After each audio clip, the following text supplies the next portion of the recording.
I'm Matthias Honegger, head of a research group at Perspectives Climate Research, focusing on carbon dioxide removal and solar radiation modification. I distinctly remember meeting János Pastor for the first time in 2016, a time when almost no one was discussing solar radiation modification or even carbon dioxide removal. These topics were taboo, not to be brought up in polite conversation. And I quickly saw that János and his team recognized this to be a problem more clearly than anyone I knew. A problem, indeed, they were setting out to address.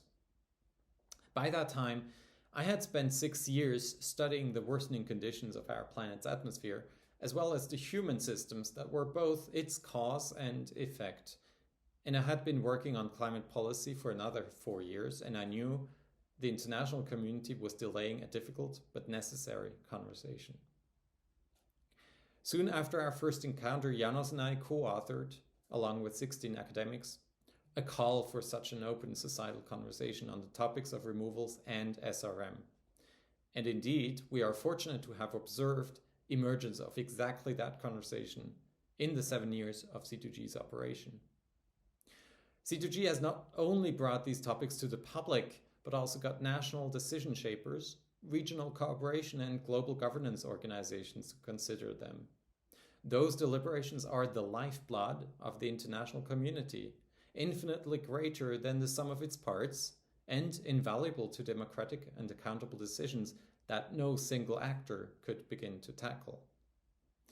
As an enabler of deliberation, one of C2G's many jobs was to reveal how simple conceptions of removals were inadequate and how their social, environmental, and economic implications outside of abstract models would really depend on how policy would deal with them. Similarly, it soon became very clear that we needed to look at SRM from multiple angles. I was honored, indeed, to contribute to this with a collaborative study of how CDR as well as SRM techniques could aid or challenge achieving the Sustainable Development Goals. We found no simple answers. As research and policy progressed, we would rather need to keep asking what if instead of wanting to give definitive answers. Meeting János and his team and seeing the emerging results of their efforts has truly filled me with hope. The only way forward is to continue subjecting even these most challenging topics to the forces of democracy. It is up to all of us to carry forward what C2G has begun.